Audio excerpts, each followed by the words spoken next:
ડાકોર ખાતે 19મી સપ્ટેમ્બરના રોજ શનિદેવ મંદિરની મૂર્તિ ખંડિત કરવામાં આવી હતી, જેને લઈ ખેડા જિલ્લા પોલીસ દ્વારા આરોપીને 15 દિવસમાં જ ઝડપી પાડ્યો।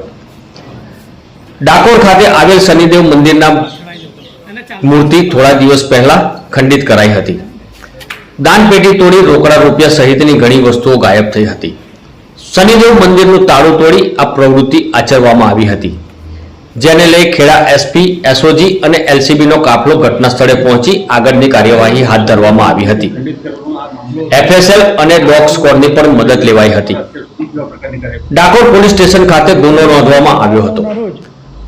આજે નડિયાદ ખાતે જિલ્લા પોલીસ અધિક્ષકની કચેરી ખાતે પ્રેસ કોન્ફરન્સ પણ યોજવામાં આવી હતી। મંદિર છે એ શનિદેવની મૂર્તિ ખંડિત કરેલી છે અને મંદિરની અંદર ચોરી થયેલી છે અને નુકસાન થયેલું છે।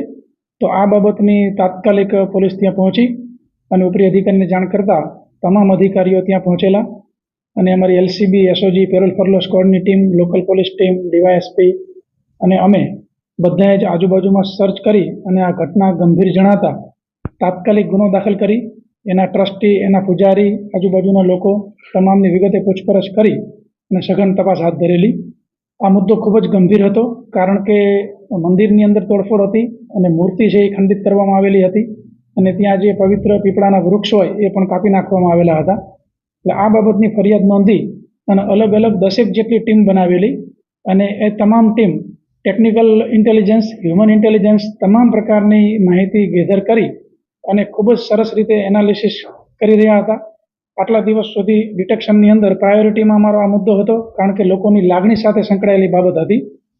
વિગતે ધ્યાનમાં આવતા એક વ્યક્તિ અમને સીસીટીવી ફૂટેજની અંદર પણ એનો ચહેરો જે તે વખતે નહોતો દેખાતો, પરંતુ એની બોડી લેંગ્વેજ ને અન્ય પૂછપરછ અને અન્ય લોકોના નિવેદનો ધ્યાને લઈ બસ સ્ટેશન, રેલવે સ્ટેશન, ધાર્મિક જગ્યાની આજુબાજુ જે જગ્યાએ ભિક્ષુક લોકો રહેતા હોય એ પ્રકારની તમામ જગ્યાએ તપાસ કરવામાં આવેલી અને આ તપાસ દરમિયાન હ્યુમન ઇન્ટેલિજન્સથી એવું જાણવા મળેલું કે આ વ્યક્તિ દાહોદ બાજુના છે। એમાં પણ ચોક્કસ માહિતી નહોતી, એટલે દાહોદ જિલ્લામાં પણ અલગ અલગ ટીમ બનાવી લોકલ પોલીસનો ત્યાંની સંપર્ક લઈ ત્યાંના જે ગામના આગેવાનો હોય તમામને આ ફોટા મોકલવામાં આવેલા।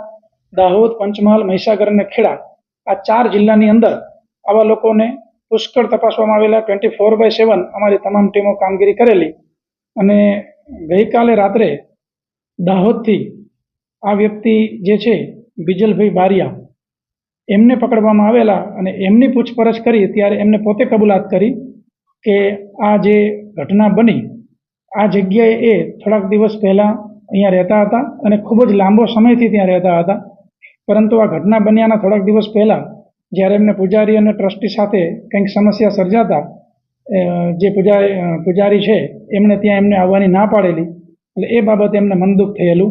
આ મનદુખ બાબતમાં પણ એમને ઇન્ટ્રોગેશન કરતાં એમને એવું જણાવેલ છે કે તે મંદિરમાં રૂમ બીજે સિવાયની મંદિર પરિસર જે છે એની સાફ સફાઈનું કામ પોતે કરતા હતા એવું આરોપીનું કહેવું છે અને સાફ સફાઈની બદલીમાં જે મહેનતાણું આપવું જોઈએ એ મહેનતાણું એમને મળતું નહોતું, એટલા માટે એમના મનમાં ગુસ્સો હતો અને જ્યારે આ ઘટના બની 18/9 રાત્રે જ્યારે કોઈ નહોતું ત્યારે ત્યાં આવી અને મંદિરની મૂર્તિની તોડફોડ કરેલી અને ત્યાંથી મંદિરનો એ બાબત બિલકુલ ખોટી છે। લોકોની ખોટી શંકાઓ હતી અને એ પ્રકારના ગેરવ્યાજબી નિવેદન જે થતા હતા એ બિલકુલ ખોટી વાત છે, કારણ કે આ વ્યક્તિ જે પકડ્યા છે એ બીજલભાઈ બારિયા મૂળ દેવગઢ બારિયા દાહોદ જિલ્લાના છે અને એ પોતે આ મંદિર પરિસરની અંદર જ ઘણો સમય રહ્યા હતા।